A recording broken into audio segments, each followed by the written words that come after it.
The rain pounded relentlessly against the thin metal roof of the shelter, a symphony of despair that echoed the chaos in my heart. I clutched my 6-year-old daughter Lily closer to me, her tiny body shivering under the threadbare blanket we'd been given. Her wide eyes, once sparkling with innocent joy, now held a haunted look that no child should ever know. "Mommy, when can we go home?" she whispered, her voice barely audible over the sobs of strangers in the bunks around us. Home. The word twisted like a knife in my gut. It wasn't just any home, it was the house I'd grown up in. The one filled with memories of laughter, birthday cakes, and family holidays. But now, it stood empty of us, its rooms rented out to strangers for a profit that my own parents pocketed without a second thought. How had it come to this? The question haunted me every waking moment, replaying like a broken record in my mind as I stared at the peeling paint on the shelter walls. It all began with what I thought was love. I met my ex-husband Mark in college, a whirlwind romance that swept me off my feet with promises of forever. He was charismatic, ambitious, the kind of man who made you believe in fairy tales. We married young, had Lily soon after, and for a while life seemed perfect. But cracks appeared slowly, like fissures in ice before a thaw. Mark's business ventures turned out to be risky gambles, draining our savings account drop by drop. Arguments escalated. His charm morphed into control, his affection into indifference. When he finally left, it was with a suitcase and a smirk, leaving me buried under a mountain of debt and the sole responsibility for our daughter. Devastated and broke, I had nowhere to turn but to my parents. They lived in the old Victorian house on Elm Street, the one with the wraparound porch and the creaky wooden floors that held the echoes of my childhood. My father, a stern accountant who prized order above all, and my mother, a homemaker whose smiles always seemed a bit too practiced, had raised me there. "Of course, dear," my mother said when I called, her voice laced with that familiar mix of concern and condescension. "Come home. We'll sort this out as a family." Lily and I arrived on a sunny afternoon, our belongings crammed into the back of a borrowed car. The house smelled of fresh-baked cookies, a deliberate touch from my mother, no doubt. For those first few days, it felt like a balm on my wounded soul. Lily explored the garden, chasing butterflies among the overgrown rosebush, her giggles a stark contrast to the silence that had enveloped our old apartment. I helped with chores, applied for jobs, and tried to rebuild. My parents nodded approvingly at my efforts, but I caught the sideways glances, the murmured conversations behind closed doors.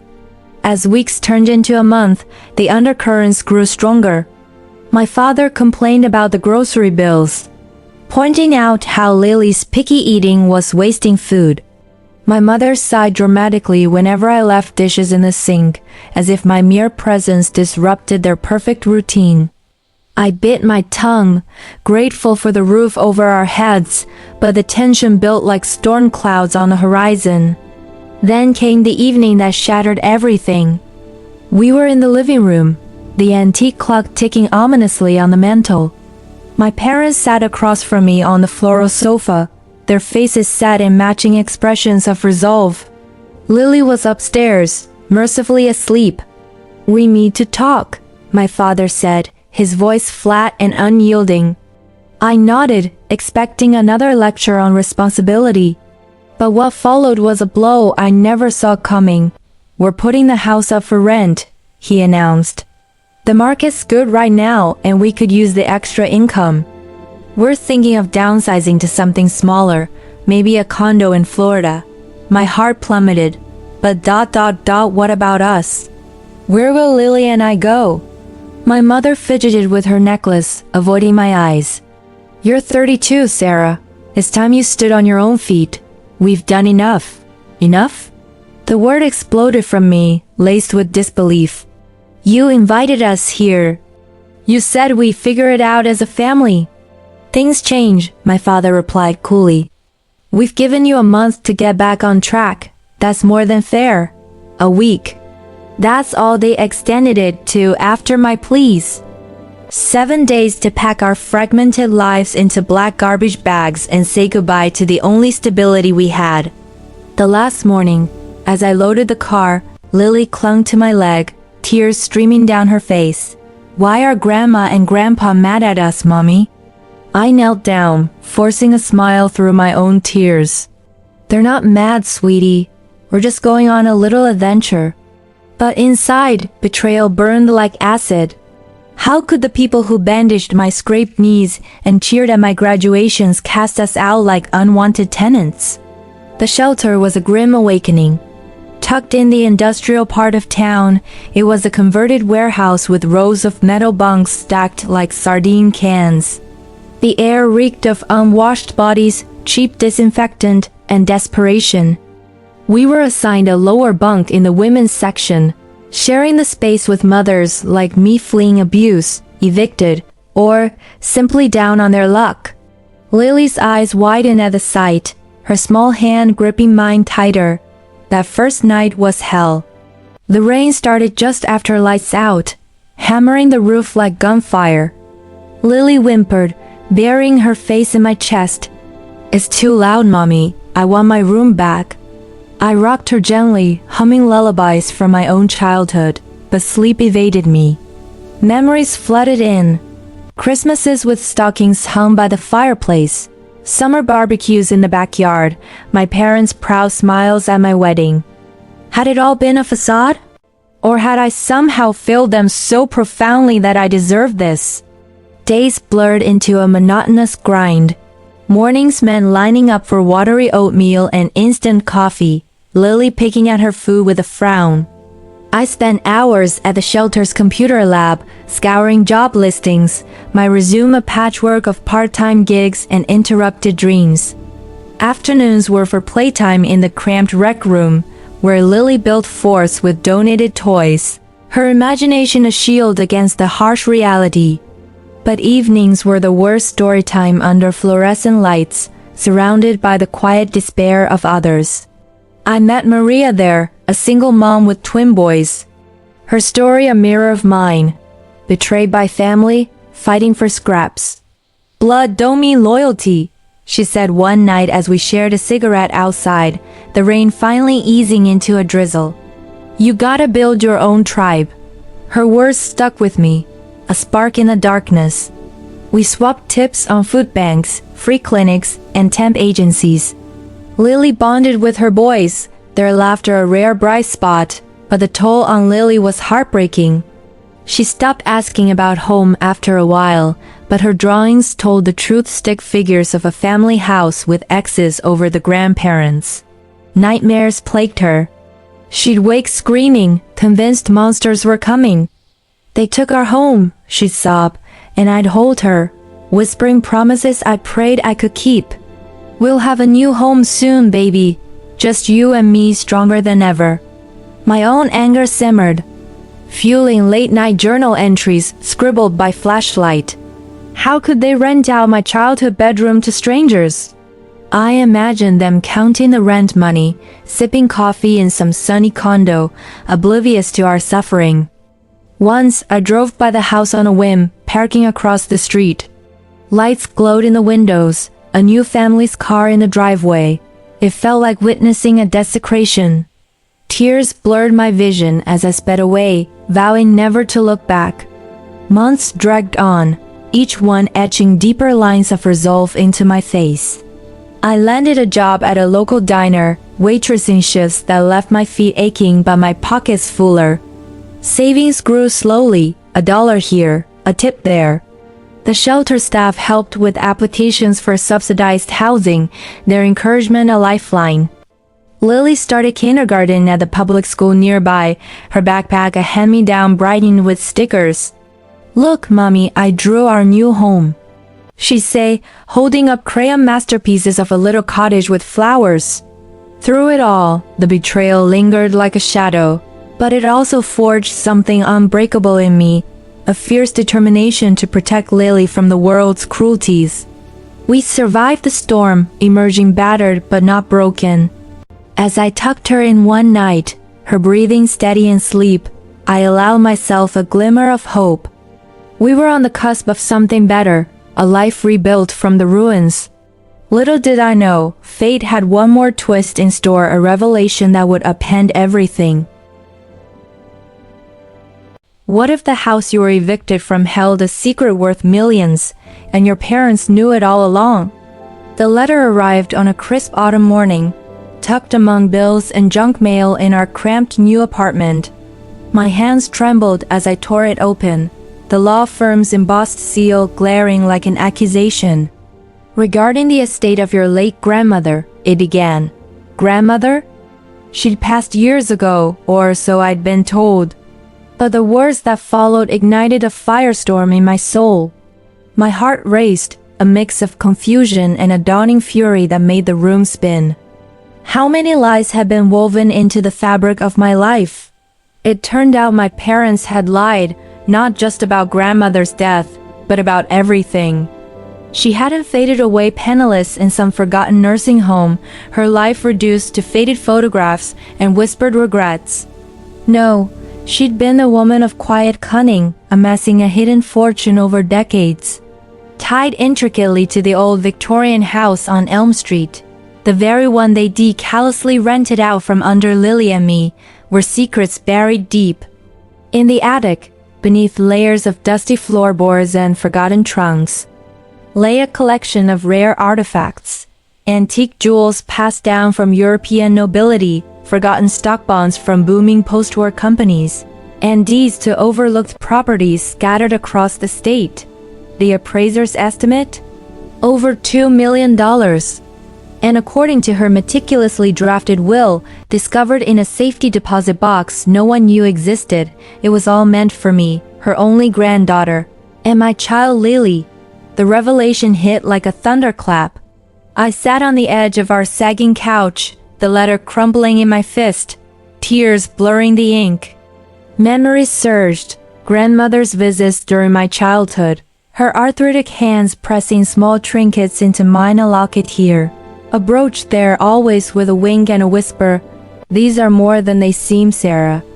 I dismissed them as sentimental quirks, but now they screamed of foresight. She'd known my parents' greed, perhaps foreseen their betrayal. Why else hide her legacy so carefully, specifying in the will that it bypass her children entirely? Rage boiled over, a volcanic eruption I suppressed for months in the shelter. I grabbed my phone, fingers flying across the screen to dial their number. It rang twice before my mother picked up, her voice saccharine as ever. "Sarah, is everything all right?"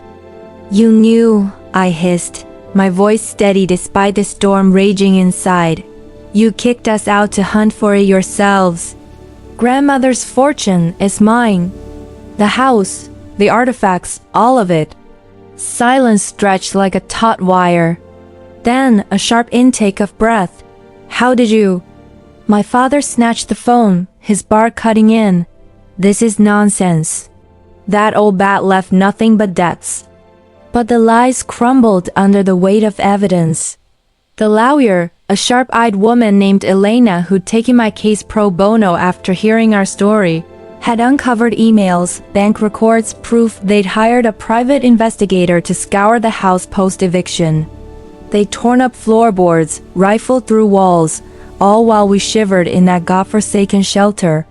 We thought we deserved it more, my mother finally admitted, her voice cracking like thin ice. "You were always so ungrateful, Sarah. Always taking, never giving back." Ungrateful? The word ignited fresh fury. Ungrateful for what? For enduring their conditional love, for surviving Mark's abandonment, for shielding Lily from their indifference? I hung up, the phone clattering to the floor. That night, as Lily slept in her narrow bed, I paced the apartment, the walls closing in. The betrayal wasn't just financial. It was a gutting of trust, a revelation that my parents had viewed me not as family, but as an obstacle. How long had they plotted? Had they invited us in only to assess if we stumble upon the secrets ourselves? The lawsuit that followed was brutal, A war waged in sterile courtrooms that peeled back layers of family deceit like rotten wallpaper. Elena was a force, subpoenaing documents that revealed forged signatures on grandmother's medical records, hidden appraisals of the artifacts dated weeks before our eviction. My parents hired a slick attorney, painting me as the prodigal daughter unstable after the divorce, burdensomely dependent. She chose her path, my father testified, his eyes cold as steel, avoiding my gaze across the room. My mother wept theatrically, dabbing at her eyes with a handkerchief, murmuring about tough love and enabling bad choices. But the truth was undeniable. Witnesses emerged. A neighbor who seen my parents hauling boxes from the attic late at night. The investigator they'd hire spilling details under oath. And then there was grandmother's will, ironclad and witnessed by impartial notaries. Lily, now 7, sat in the waiting area during hearings, her small fingers clutching a stuffed bear from the shelter days. She didn't understand the legalese, but she sensed the tension, asking in her innocent way, "Are we fighting the bad guys, Mommy?" I'd nod, forcing a smile, but inside my heart ached. This wasn't just for money.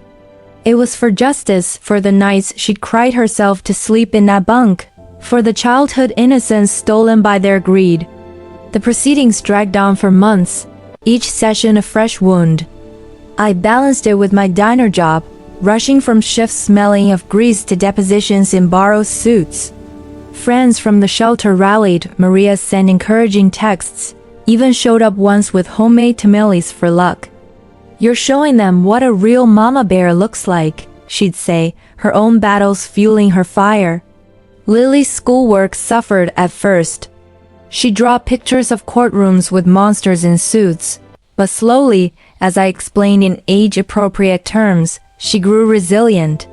"We're like superheroes," she'd declare, cape fashioned from an old towel, and I'd laugh through tears, marveling at her strength. Flashbacks haunted me during lulls. The shelter's metallic tang, Lily's shivers against my side, the way hope had felt like a fragile thread. Now that thread wove into a rope of determination. I pored over documents at night, highlighter in hand, uncovering more. My parents had even tried to sell one of the jewels prematurely. A diamond necklace traced back to grandmother's immigrant roots. It was appraised at $150,000 alone. The judge, a no-nonsense woman with silver hair, listened intently, her gavel a symbol of impending reckoning. In the end, we won. The ruling came on a gray winter day. The courtroom hushed as she declared the estate rightfully mine. My parents' faces crumpled, my father's stoic mask cracking into defeat, my mother's sobs genuine this time. The house was ours, the fortune secured, with penalties tacked on for their fraud. Elena hugged me outside, her eyes shining. "You did it, Sarah, for you and Lily." But victory tasted bittersweet, a hollow echo in my chest. We reclaimed the house, but it felt tainted, its walls whispering of betrayal. Lily wandered the rooms wide-eyed, touching the banisters with tentative fingers. "Is this our home now, Mommy?" She'd ask, and I'd nod, but the ghosts lingered. We didn't stay long. Instead, we sold it all, the artifacts auctioned to collectors. The properties flipped for profit. The money funded a fresh start, a cozy bungalow in a quiet suburb with a yard for Lily to run free and a kitchen where I could bake without echoes of the past. Lily's laughter returned, pure and unburdened, as she planted flowers in our new garden, tulips and daisies blooming under her care. School became a joy. She made friends, joined art club, her drawings shifting from dark scribbles to vibrant scenes of family's chosen ones, with no X's over faces. I quit the diner, enrolling in night classes for a degree in social work, driven to help others like us. Those cast aside by the very people meant to protect them. And me?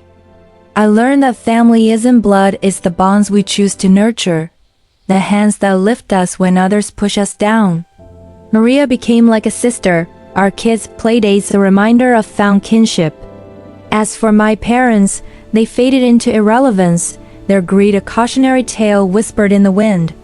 They tried reaching out once, a terse email pleading reconciliation, but I deleted it unread.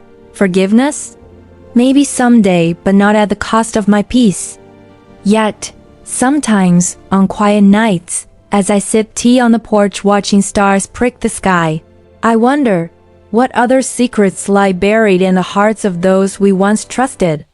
Grandmother's locket, now around Lily's neck, holds a tiny key perhaps to another mystery, or maybe just a metaphor for unlocking our own strength.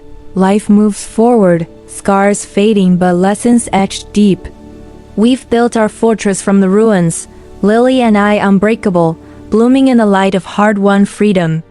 But the past's shadows remind me, trust is earned, not inherited, and some inheritances come wrapped in thorns.